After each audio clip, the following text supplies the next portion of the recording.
I am unwilling to vouch for the truth of that which I found in Western Australia in 1935. I hope to this day my experiences in that vast desert, that accursed night, was only a hallucination. My name is Nathaniel Peasley. I lived an ordinary life in Arkham, Massachusetts. This is the story of the nightmare that took hold of my life.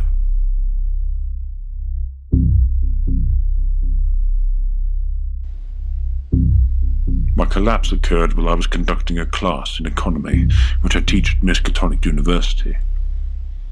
Suddenly, I was enveloped in darkness.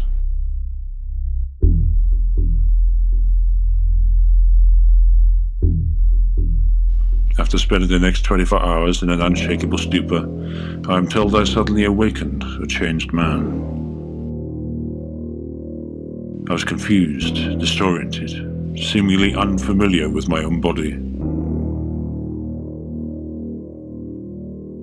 When I opened my mouth, I spoke in something that sounded like an old, strange language, grotesque and non-human. I seemed to have a new personality, that of a man craving adventure and exploits. I traveled the earth, visiting the most remote and desolate places. I sought out specific areas of the oceans, only to find nothing but empty vistas of water.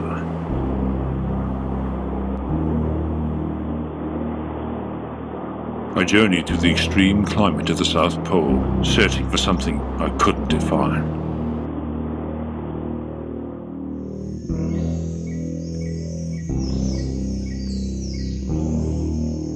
I raided the jungles of the Amazon to visit ancient ruins of long-gone civilizations, hoping they would reveal their mysteries to me. I always returned to Arkham disappointed. I grew silent and introspective, and rarely engaged in conversation with anyone. My wife and my grown-up son left me, and broke off all relations with me, as they felt they could no longer live with the stranger I had become. My life was now completely taken over by a feverish obsession with amassing knowledge. I vicariously read everything I came across within human speed and remembered every detail. After quitting my remarkable travels and research, I secretly assembled a mechanism of the most curious aspect, with wheels, bulky electronics, and rotating mirrors. After several years in this strange, dreamlike state, I suddenly woke up, and my amnesia was gone. I tried to return to a normal life, but that proved to be difficult. After some time, I began to dream, more intensely and vividly than ever before. At first, the dreams were more strange than horrible. I saw the earth in its dawn. I walked in bizarre forests teeming with long-forgotten vegetation and primordial life. I found the enormous cities of an extinct civilization. I once saw mammoth basaltic ruins, which made me tremble. Huge towers and cyclopean halls, dark and forbidding. The beings I encountered in this prehistoric world were utterly bizarre, cone-shaped and alien. They referred to themselves as the Great Race of Yith. They had solved the enigma of time. I lived among them in my dreams. I was not afraid of them, and they were not afraid of me. Then, I found out. When I looked down at my body, I was one of them.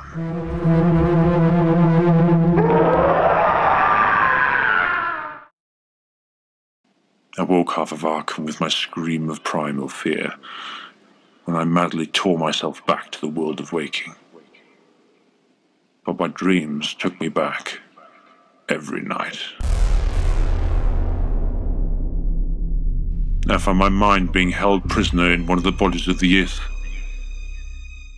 These creatures controlled incredible and bewildering technologies of breathtaking proportions. Aided by these infernal machines, this great race would project their keen minds over unimaginable gulfs of time to study the history of every age. They would change bodies with specially targeted victims, represented the highest life form of that era. While the mind of the youth moved through the stolen body, the inhabitant of that body was trapped in the form of the sender's empty vessel, and coerced into adding to the great race's library of accumulated annals. I talked to other trapped minds and acquired information about unknown eras in Earth's history, the planets in our solar system, and the mysteries of time. I learned about mankind. A member of a barbaric tribe told me about life in the Dark Ages. I met a member of the strange star-shaped beings which inhabited Antarctica aeons ago. I learned of the snake people of Elusia, and I witnessed pre-human Hyperboreans worship the vile god Sathogwa. I saw the coming of modern man, and I even dreamt about the arachnid denizens of the Earth's last age. And the great race forced me in my trapped body to write down everything about my own age on cellular sheets, stored in book-like metal boxes. All these documentations from every life form, living in the future or the past, were kept in the great race's cyclopean library of vast, endless halls. It was here that I learned of the history of the youth and their predestined fate. They had come across the gulf of stars to the ancient Earth, but they had found it to be already inhabited. A monstrous evil had earlier descended from the blackness of space to take residence on Earth in its infancy. A horrid breed of flying polyps who built vast towers of basalt. A terrible war erupted.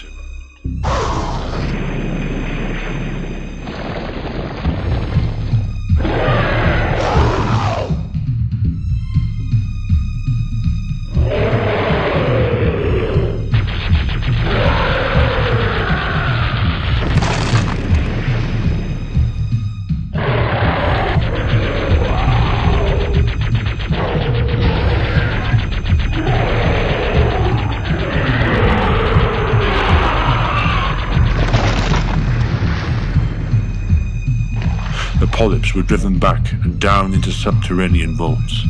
Here they were imprisoned for millions of years, but for all their unusual power and amassed knowledge, the great race knew that one day the polyps would break free and subject the world to their blasphemous presence. To escape this inevitable outbreak, the great race schemed to fly into time, moving the minds of their entire population into the bodies of the arachnids inhabiting Earth's farthest future. The scale and implications of my dreams were difficult to accept. To my horror, I discovered actual references to this great race in the texts of certain forbidden books, such as von Junz's An Assaspreklichen Kulten, Ludwig Prinz De Vermis Mysteries, the Comte de Erles Cultes Der Gaules, and even the dreaded Necronomicon by the mad Arab Abdul al-Hazred. The connections between the legends documented in these profane volumes and my own troubled dreams prompted me to publish a series of articles detailing my findings and conclusions. Eventually, I received a letter proving that not all of my dreamscapes were unreal. With generous funding from Miskatonic University, I was able to travel to Pilbara, Australia, to meet and confer with geologist Robert Mackenzie, who had written to me about the anomalies he had unearthed in Australia's barren outback.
This unusual find consisted of great stone blocks decorated with curious carving, which apparently bore an exceptional resemblance to the sketches that had accompanied my articles.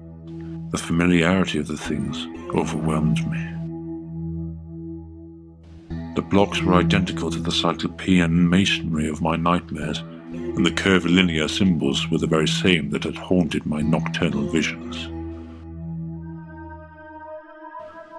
I couldn't sleep that night.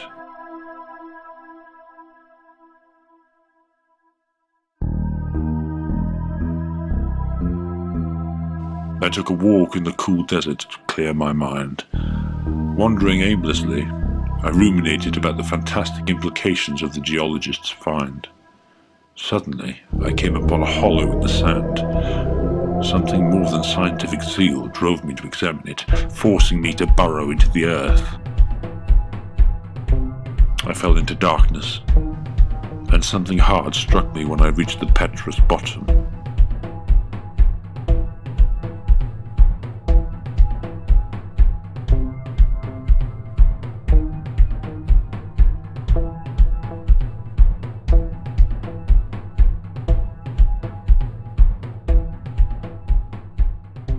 I find myself in some kind of cave.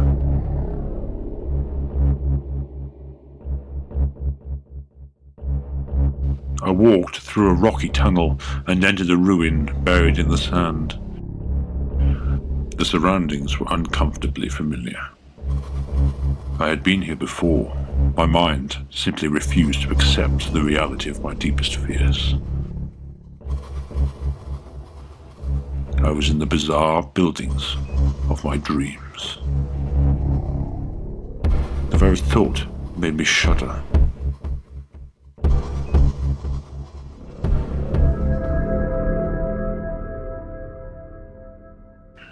Then a thought occurred to me like a searing flash of lightning. I had to find the library. That would give me the ultimate proof. Perhaps I could even find my own manuscript there. This was the library of my dreams and nightmares. Here the great race had archived the past and the future, all the history of the Earth gathered during their telepathic journeys in time and space.